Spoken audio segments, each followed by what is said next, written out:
अगर आज तुम्हारी जिंदगी खत्म हो जाए तो तुम अल्लाह को क्या जवाब दोगे?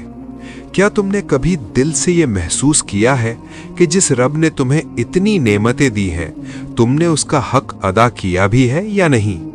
या सिर्फ जिंदगी बस ऐसे ही गुजर रही है, बिना सोचे समझे, बिना रुके, बिना हिसाब के?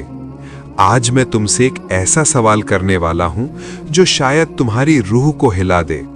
क्या तुम वाकई नमाज पढ़ते हो या सिर्फ नमाज जैसी कोई चीज अदा कर देते हो?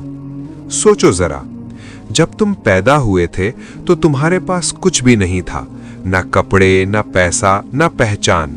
सब कुछ अल्लाह ने दिया। फिर धीरे धीरे तुम्हें चलना सिखाया, बोलना सिखाया, तुम्हें घर दिया, रोजी दी, सेहत दी। पर क्या तुमने कभी रुककर ये सोचा कि ये सब किसने दिया और क्यों दिया? क्या सिर्फ इसलिए कि तुम खाओ, सो जाओ और मर जाओ, या इसके पीछे कोई बड़ा मकसद है? एक और सवाल, अगर आज तुम्हारी सांसें रुक जाएं, तो तुम्हारी जिंदगी का सबसे बड़ा काम क्या था? क्या तुम कहोगे कि मैंने नमाज को समझा, या तुम ये कहोगे कि मैंने बस दुनिया के पीछे भागकर अपना वक्त गवा दिया?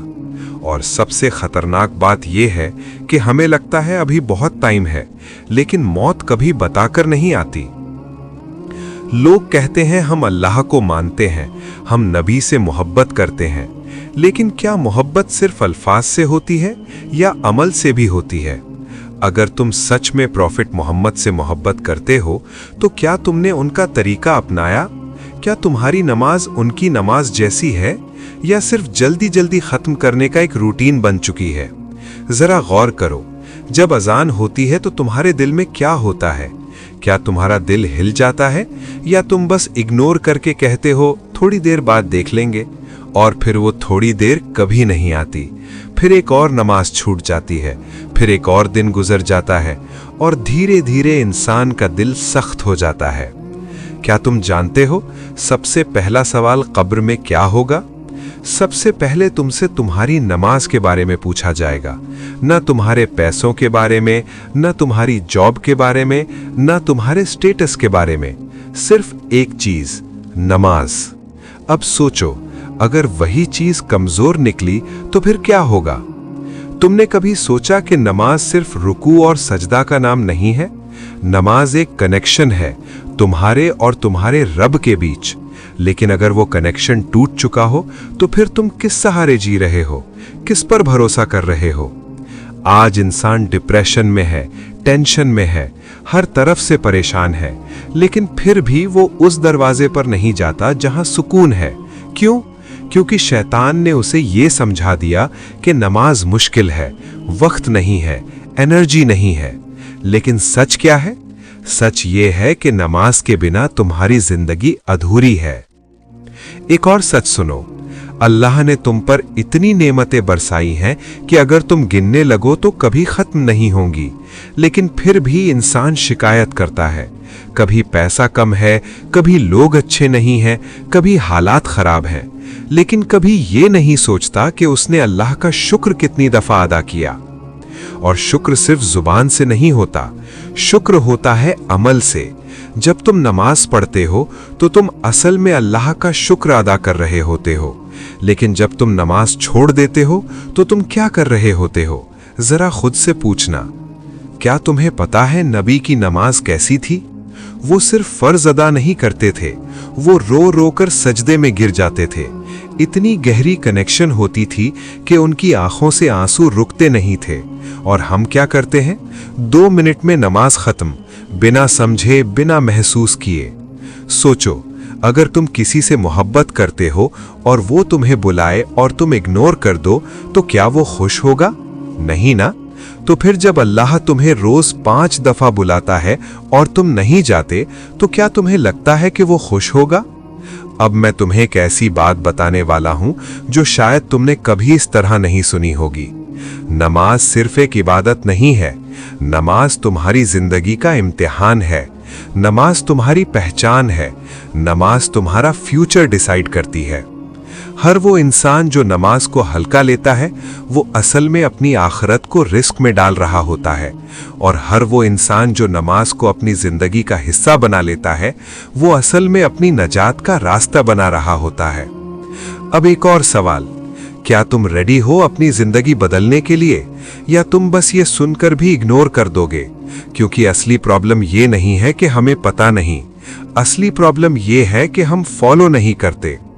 आज अगर तुमने डिसाइड कर लिया कि अब से मेरी नमाज मेरी प्रायोरिटी होगी, तो यकीन मानो तुम्हारी जिंदगी बदल जाएगी, तुम्हारा दिल सुकून में आ जाएगा, तुम्हारी प्रॉब्लम्स हल्की लगने लगेंगी। और अब वो राज जो पूरी बात का नतीजा है, अल्लाह की नेमतें, नबी की अजमत और तुम्हारी नमाज, ये तीन चीजें अलग नहीं हैं, ये एक ही चेन के हिस्सों की तरह हैं।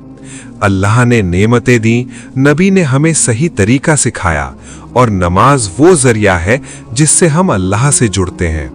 तो अगर तुम नमाज ठीक कर लो तो तुम अल्लाह के करीब हो जाओगे, और जब तुम अल्लाह के करीब हो जाओगे तो तुम्हारी जिंदगी की हर कमी पूरी होने लगेगी।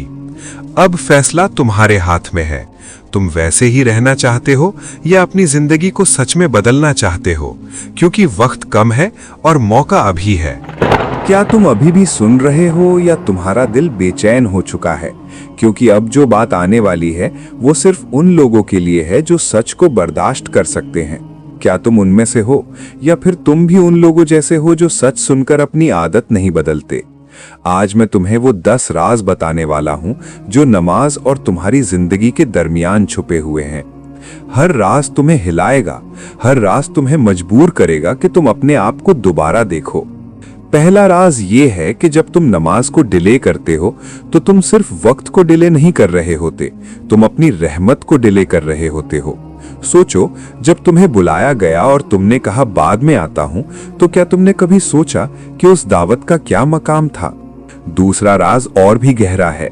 जब तुम नमाज में खड़े होते हो लेकिन तुम्हारा दिल कहीं और होता है, तो तुम्हारा जिस्म सजदा करता है लेकिन तुम्हारी रूह नहीं करती, और जब रूह सजदा नहीं करती तो वो सजदा सिर्फ एक आदत बन जाता है, इबादत नहीं रहता। तीसरा राज वो है जिसे सुनकर अक्सर लोग खामोश हो जाते हैं। तुम्हारी हर छूटी हुई नमाज तुम्हारे दिल पर एक निशान छोड़ देती है, और धीरे धीरे वो निशान इतने ज्यादा हो जाते हैं कि सच और झूठ का फर्क महसूस होना बंद हो जाता है। चौथा राज तुम्हें डरा देगा। जब तुम नमाज को इग्नोर करते हो तो तुम सिर्फ एक फर्ज नहीं छोड़ रहे होते, तुम एक हिफाजती दीवार गिरा रहे होते हो, वो दीवार जो तुम्हें बुराई से बचाती है। जब वो टूट जाती है तो इंसान खुद को रोक नहीं पाता। पांचवा राज सबसे ज्यादा लोगों को समझ नहीं आता। तुम्हारी रिस्क, तुम्हारी सेहत, तुम्हारी जिंदगी के रास्ते, सब कुछ नमाज से जुड़ा हुआ है। जब नमाज कमजोर होती है तो बरकत धीरे धीरे कम होने लगती है, और इंसान समझता है कि प्रॉब्लम दुनिया में है। छठा राज ये है कि जब तुम रात को सोते हो और तुम्हारी नमाज अधूरी होती है तो तुम्हारी रूह बेचैन रहती है, चाहे तुम्हें महसूस हो या ना हो। इसलिए कुछ लोग सब कुछ होने के बावजूद चैन से नहीं सो पाते। सातवां राज तुम्हें सोचने पर मजबूर करेगा। जब तुम मस्जिद की तरफ चलते हो तो हर कदम तुम्हें माफ करवाता है, लेकिन जब तुम नहीं जाते तो तुम खुद को उस रहमत से दूर कर देते हो जो तुम्हें मिल सकती थी। आठवां राज बहुत गहरा है। जब तुम सजदे में जाते हो तो तुम सबसे ज्यादा करीब होते हो अपने रब के, लेकिन जब तुम सजदा ही नहीं करते तो तुम किस चीज पर फख्र करते हो, किस चीज पर जीते हो? नौवां राज वो है जो ज्यादा लोग इग्नोर कर देते हैं। नमाज सिर्फ फर्ज नहीं बल्कि तुम्हारी पहचान है। कयामत के दिन लोग तुम्हें तुम्हारी नमाज से पहचानेंगे। अब सोचो तुम्हारी पहचान क्या होगी? 10वां और आखिरी राज अभी बाकी है, और यही सबसे बड़ा है। लेकिन उससे पहले एक सवाल, क्या तुमने कभी दिल से तौबा की या सिर्फ कल पर छोड़ दिया, कल जो कभी आता ही नहीं? अब वो आखिरी राज सुनो और ध्यान से सुनो, क्योंकि यही वो सच है जो तुम्हारी जिंदगी बदल सकता है। नमाज सिर्फ तुम्हारा इम्तिहान नहीं है, नमाज तुम्हारा जवाब है। अल्लाह ने तुम्हें सब कुछ दिया और बदले में सिर्फ इतना चाहा कि तुम उसके सामने झुक जाओ। अगर तुमने ये कर लिया तो तुम कामयाब हो, और अगर तुमने इसे इग्नोर किया तो तुमने सब कुछ होते हुए भी सब कुछ खो दिया। अब फैसला तुम्हारा है, तुम इन राजों को सिर्फ सुनकर भूल जाओगे या इन्हें अपनी जिंदगी का हिस्सा बनाओगे। क्योंकि वक्त निकल रहा है और हर गुजरता हुआ लम्हा तुम्हें या तो अल्लाह के करीब ले जा रहा है या उससे दूर, और ये फैसला हर रोज तुम्हारी नमाज करती है। ये सब एक दिन में नहीं होता, धीरे धीरे होता है। लेकिन यहाँ सबसे बड़ा सच सुन लो, अगर आपको ये बात चुभ रही है तो इसका मतलब है कि अभी सब खत्म नहीं हुआ, अभी भी रहमत वापस आ सकती है। बस आज एक फैसला करो और अपनी आदतें बदल दो। सही दीन को समझने के लिए, कुरान से जुड़ने के लिए चैनल सब्सक्राइब करें।